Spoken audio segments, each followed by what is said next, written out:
18.000 ғаламтор. Қапшағай су қоймасына небәрі 48 жыл. Бірақ оның тарихы қорқынышты аңыздарға толы. Адамдарды суға батыратын шұңқырлар. Көптеген адамдар Қапшағайда құйындар бар екенін айтады.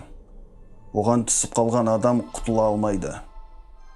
Құйын су түбіне сүйреп алып кетеді. Мамандар мұндай әңгімелерге күмәнмен қарайды. Қапшағай су қоймасының ұзындығы 11 шақырым, ені 25 шақырым, ал максималды тереңдігі 42 метрге жетеді. Сонымен қатар көлдің түбі біркелкі емес. Алматы облысы ТЖД баспасөз хатшысы Азамат Жұртбаевтың айтуынша, көтерілген үлкен толқындар түбімен құмды алып, жоталар мен ойпаттарды құрайды. Сондықтан таяздан өтіп бара жатқан адам кенеттен тереңдікке түсіп, не болғанын бірден түсінбей және әрекет етіп үлгермеуі мүмкін. Жұртбаевтың айтуынша Қапшағайда шұңқырлардың бар екендігі туралы расталған ақпарат жоқ. Судағы адамдардың өлімінің себебі көбінесе өздерінің абайсыздығы болып табылады.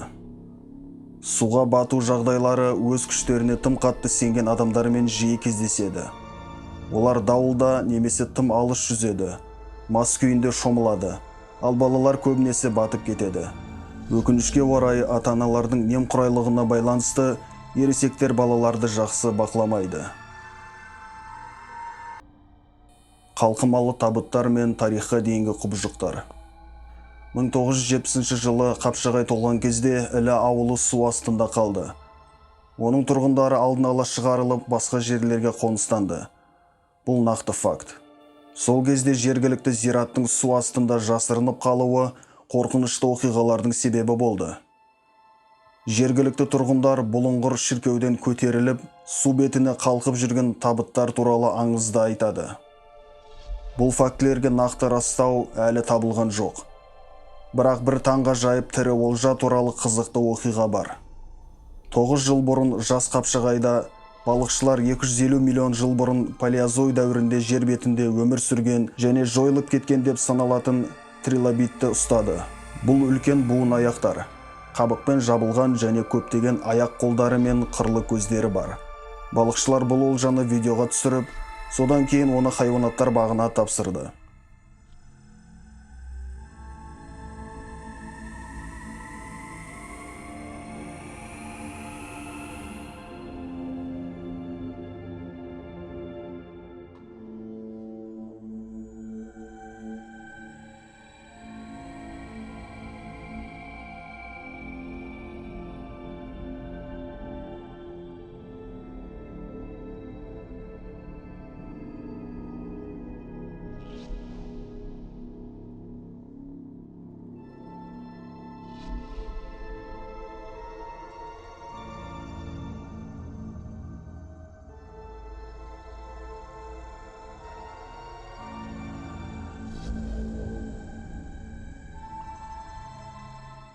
Жергілікті мамандар бұл трилобит екенін растады. Алайда көптеген адамдар ұстаған тіршілік иесі трилобиттердің алыс және жас туысы деп санайды. Олар Шығыс Азияда тұрады және жергілікті тағамдарының бірі болып саналады. Сонымен буын аяқтылар гурмандардың арқасында Қапшағайға түсіп кетуі мүмкін. Өткен жылы барлығы су қоймасында ұсталған үлкен крабтың бейнесіне қызығушылық танытты. Көріп болғаннан кейін балықшылар оны қайтадан суға жіберді. Шаян тәрізділердің мұнда қалай келгені белгісіз. Мүмкін Қытайдан жүзіп кеткен немесе қоныс аударатын құстың қолынан түсіп қалған шығар.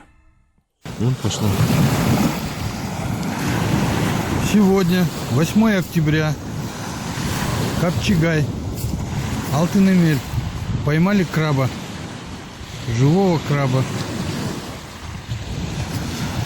Вот здесь. Попался на блесну. Сейчас положу его, чтобы видно было.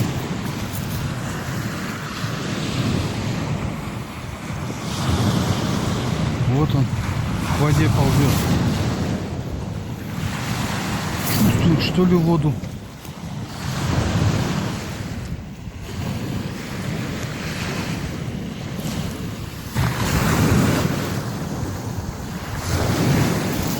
Вот такой капчагайский краб. Первый раз в жизни вижу здесь краба. Адам жейтін алып лақа балықтар. Ең қорқынышты әңгімелердің бірі Қапшығайда мекендейтін алып лақа балықтар туралы көп кездеседі.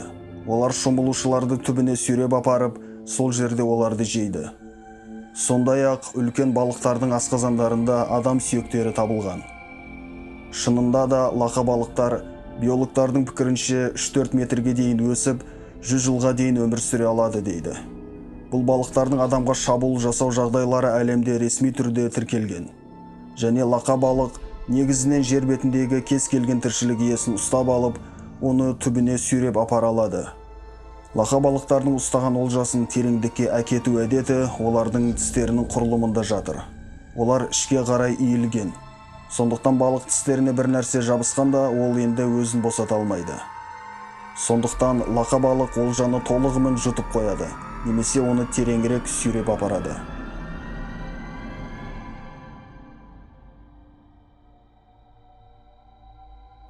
Балық шаруашылығы Арал филиалының басшысы Тынысбек Барақбаев лақа балықтардың адамдарға шабуыл жасау қаупі жоқ деп санайды. Өйткені бұл балық өте қорқақ және сақ болып келеді. Ол көбінесе тыныш тереңдікте жүзіп жүреді. Шулы және көп шомылатын жерлерден қорқады. Лақа балықтар өлекселермен және басқа балық түрлерімен қоректенеді.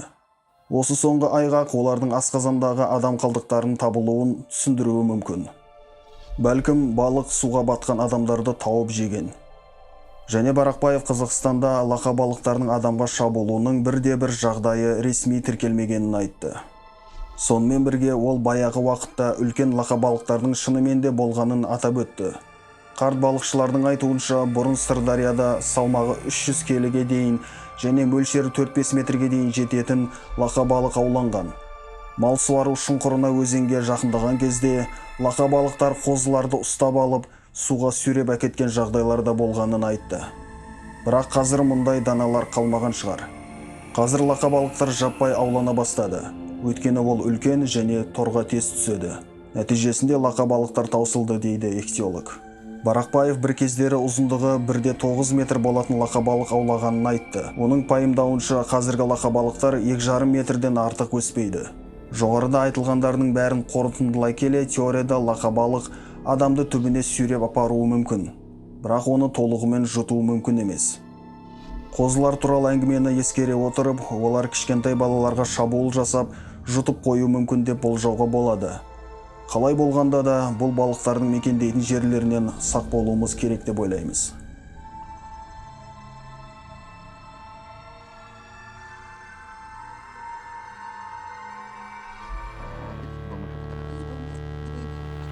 Ал сіздер қалай ойлайсыздар? Бұл оқиғаның бәрі шынайы ма? Әлде жай аңыз ба? Бірақ жел тұрмаса шөптің басы қимылдамайды дейді. Жоқ әлде